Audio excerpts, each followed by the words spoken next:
Baik, selamat pagi. Perkenalkan, nama saya Priscilla Junilda Banusu, NIM 1420 121027R, Prodi S1 Keperawatan. Saya mahasiswa dari Sekolah Tinggi Ilmu Kesehatan Nusantara Kupang.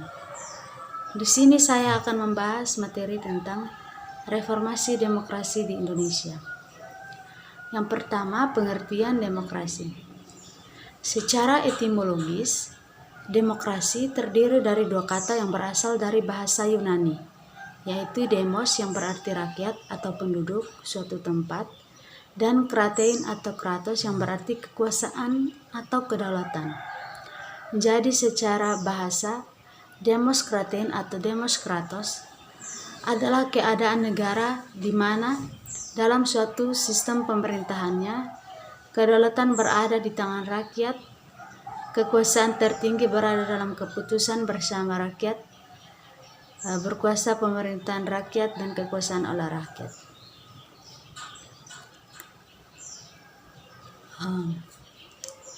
Yang kedua, pengertian reformasi. Reformasi secara umum berarti perubahan terhadap suatu sistem yang telah ada pada suatu masa. Di Indonesia, kata reformasi umumnya merujuk pada gerakan mahasiswa pada tahun 1998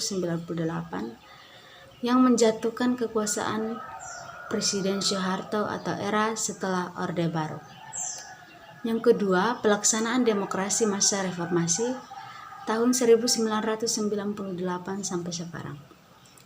Berakhirnya masa Orde Baru ditandai dengan penyerahan kekuasaan dari Presiden Soeharto ke Wakil Presiden B.J. Habibie pada tanggal 21 Mei 1998. Demokrasi yang dikembangkan pada masa reformasi pada dasarnya adalah demokrasi dengan mendasarkan pada Pancasila dan Undang-Undang Dasar 1945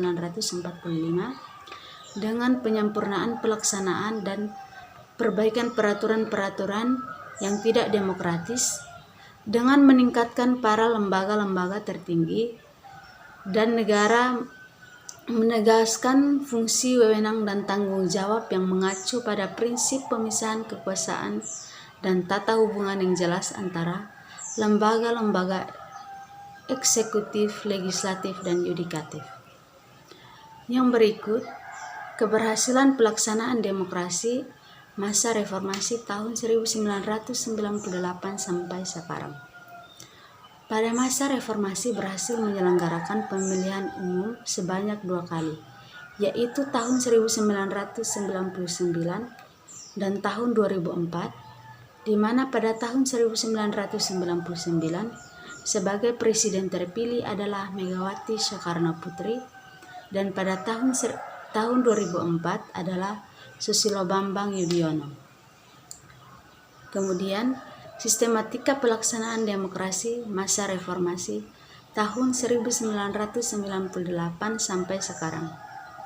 Pada masa Orde Reformasi Demokrasi, yang dikembangkan pada dasarnya adalah demokrasi dengan berdasarkan pada Pancasila dan Undang-Undang Dasar 1945. Pelaksanaan demokrasi Pancasila pada masa Orde Reformasi dilandasi semangat reformasi di mana paham demokrasi berdasar atas kerakyatan yang dipimpin oleh hikmat kebijaksanaan dalam permusyawaratan perwakilan, dilaksanakan dengan rahmat Tuhan Yang Maha Esa, serta menjunjung tinggi nilai kemanusiaan yang adil dan beradab, selalu memelihara persatuan Indonesia, dan untuk mewujudkan suatu keadilan sosial bagi seluruh rakyat Indonesia.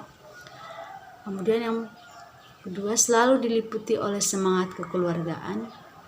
Yang ketiga, adanya rasa tanggung jawab dalam melaksanakan keputusan hasil musyawarah. Yang kelima, dilakukan dengan akal sehat dan sesuai dengan hati yang luhur. Yang keenam, keputusan dapat dipertanggungjawabkan secara moral kepada Tuhan Yang Maha Esa berdasarkan nilai-nilai keberadaan dan keadilan. Kemudian yang ketujuh, penegakan kedaulatan rakyat dengan memberdayakan pengawasan sebagai lembaga negara, lembaga politik, dan lembaga swadaya masyarakat. Yang kedelapan, pembagian secara tegas wewenang kekuasaan lembaga legislatif, eksekutif, dan yudikatif. Kemudian, sistem pemerintahan masa reformasi tahun 1998 sampai sekarang. Sistem pemerintahan masa Orde Reformasi dapat dilihat dari aktivitas sebagai berikut. Yang pertama, kebijakan pemerintah yang memberi ruang gerak yang lebih luas terhadap hak-hak untuk mengeluarkan pendapat dan pikiran, baik lisan atau tulisan, sesuai pasal 28 Undang-Undang Dasar 1945, dapat terwujud dengan dikeluarkannya Undang-Undang Nomor 2 Tahun 1999 tentang partai politik yang memungkinkan multipartai.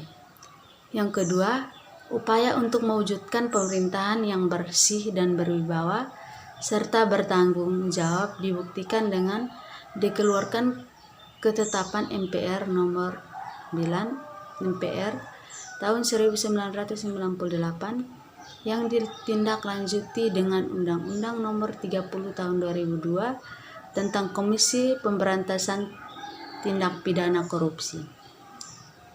Kemudian, akibat pelaksanaan demokrasi masa reformasi tahun 1998 sampai sekarang. Pada zaman reformasi ini, pelaksanaan demokrasi mengalami suatu pergeseran yang mencolok, walaupun sistem demokrasi yang dipakai yaitu demokrasi Pancasila, tetapi sangatlah mencolok dominasi sistem liberal, contohnya aksi demokrasi yang besar-besaran di seluruh lapisan masyarakat. Memang pada zaman reformasi, peranan presiden tidak mutlak dan lahirnya sistem multipartai sehingga peran partai cukup besar.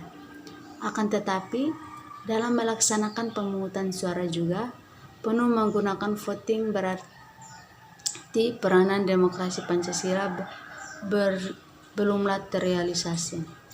Dengan melihat hal tersebut di atas, maka kesimpulan daripada pelaksanaan demokrasi di Indonesia belum mencapai titik yang pasti dan masih belajar untuk memulai demokrasi Pancasila yang sudah dilakukan selama 40 tahun sampai sekarang masih belum bisa dilaksanakan secara baik. Baik, sekian materi dari saya yang ingin saya sampaikan. Terima kasih.